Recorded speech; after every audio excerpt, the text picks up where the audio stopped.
వేసవి కాలం చాలా తీవ్రంగా ఉంది. ఎండ మండిపోతోంది. నదులు, చెరువులు ఎండిపోయాయి. చెట్లు అన్నీ ఆకులు రాలిపోతున్నాయి. చుట్టూ ఎక్కడ చూసినా దాహంతో ఉన్న జంతువులు, పక్షులు మాత్రమే కనబడుతున్నాయి.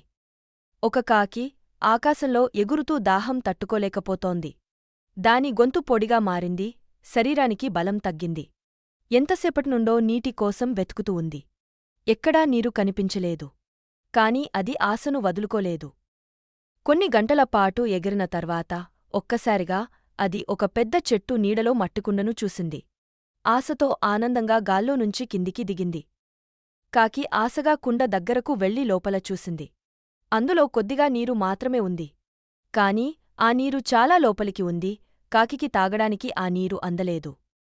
అప్పుడు కాకి కుండను కిందకు పడేయడానికి ప్రయత్నించింది.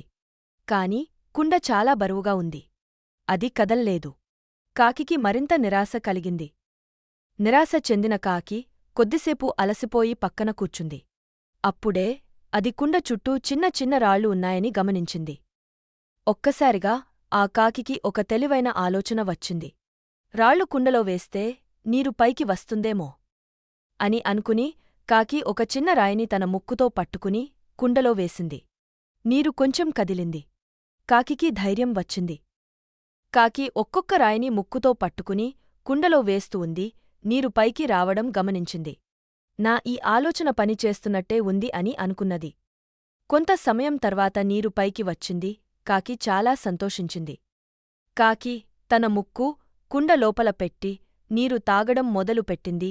దానికి చాలా చల్లగా అనిపించింది. నీరు తాగన తర్వాత కాకి మరింత ఉల్లాసంగా, బలంగా అనిపించింది.